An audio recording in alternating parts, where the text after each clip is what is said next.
The 1 a.m. hour. Shoved from a rock, Jesus falls into the Cedron stream. My beloved Lord, half asleep, my poor mind follows you. How can I give myself completely to sleep when I see that everyone leaves you and flees from you? The apostles themselves, fervent Peter, who a short while ago declared his desire to die for you, the beloved disciple, whom you let rest on your heart with so much love, all abandon you and leave you at the mercy of your cruel enemies. My Jesus, you are alone.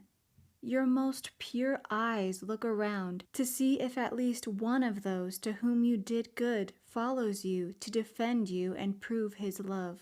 And when you see that no one at all has remained faithful to you, your heart aches and you burst into tears.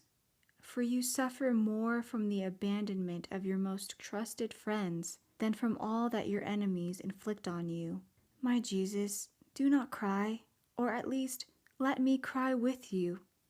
And my beloved Jesus seems to say to me, my child, let us weep together for the lot of so many souls consecrated to me who neglect or desert me because of the little trials and disappointments of life. Let us weep for so many timid and cowardly souls who abandon me for want of courage and trust. Let us weep for so many souls who, finding no profit in holy things, do not care for me. Let us weep for so many priests who preach, say Mass, and confess for love of gain and self-glory, and while they seem to be near me, always leave me alone. Oh, my child, how hard this abandonment is for me. Not only do my eyes weep, but my heart bleeds. Oh, I pray you to make reparation for my bitter pain by promising never to leave me alone. Yes, my Jesus, I promise you this,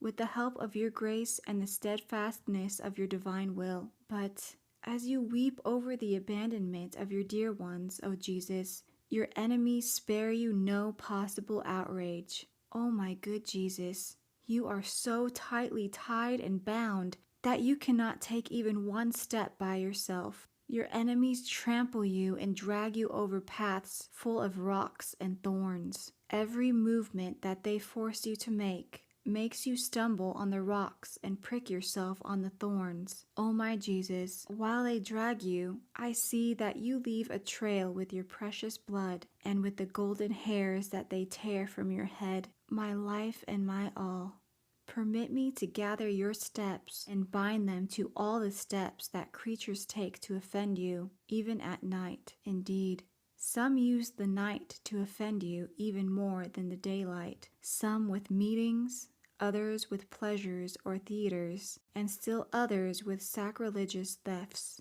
My Jesus, I unite with you to make reparation for all these offenses. O my Jesus, we are now at the Cedron stream. Now the treacherous Jews push you in. They throw you into the stream, hurling you against a nearby rock so hard that your most precious blood pours from your mouth, marking that rock. Then, pulling you down into the depths of that putrid water, they force it into your ears, your mouth, and your nose. Oh, unspeakable love! You are immersed and, as it were, cloaked by that foul, nauseating, and frigid water. And in this state, you vividly portray the pitiful state of creatures when they sin. Oh, how this cloak of filthiness covers them inside and out! How it disgusts heaven and all who see them, drawing down upon them the wrath of divine justice. O life of my life, could there be a greater love? You permit your enemies to plunge you in this stream, to strip us of this cloak of filthiness. In this way, you make reparation for the sacrileges and coldness of those souls who receive you sacrilegiously, souls that force you, more than the stream, to enter their hearts and to experience all the nausea of their souls. You even permit these waters to penetrate your interior organs, so that your enemies, fearing that you may drown, pull you out to save you for greater torments. But you are so loathsome, now that your touch disgusts them. My tender Jesus, now you step out of the stream. My heart cannot bear seeing you bathed in these sickening waters. I see that you tremble from head to foot from the cold. You look around, seeking with your eyes what you cannot ask with your voice, for someone at least to dry you, to clean you, and to warm you, but all in vain. No one is moved to compassion for you.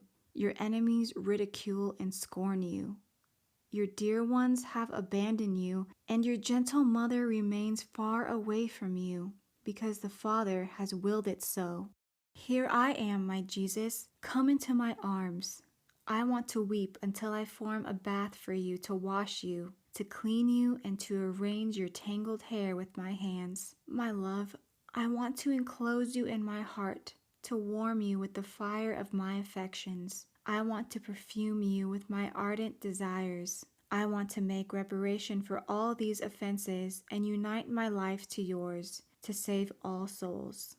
And I want to offer you my heart as a resting place where you can refresh yourself from all the pains that you have suffered until now. Then, together, we will resume the way of your passion. Reflection for the 1 a.m. hour.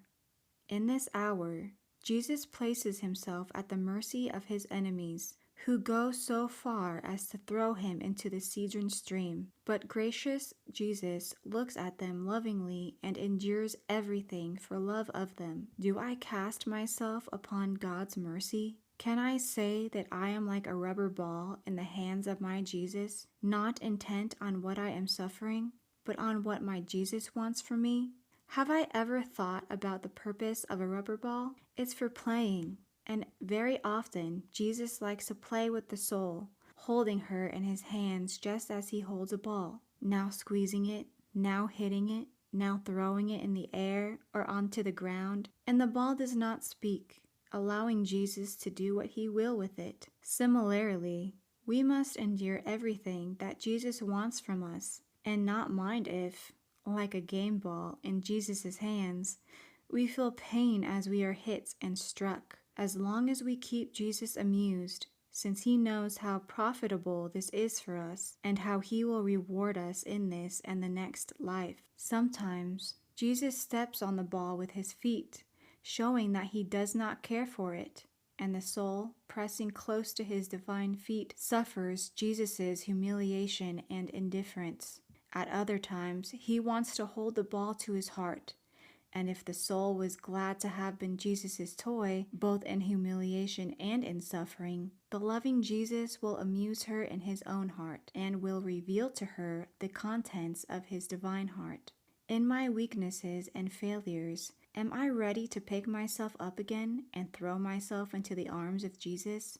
Tormented Jesus was thrown into a Cedron stream and experienced suffocation, nausea, and disgust. Do I detest every stain and shadow of sin? Am I ready to shelter Jesus in my heart so that he does not experience the disgust that other souls cause him through sin, consoling him for the many times I myself have caused it? My tormented Jesus, do not spare me in anything, but grant that I may be the object of your loving divine games.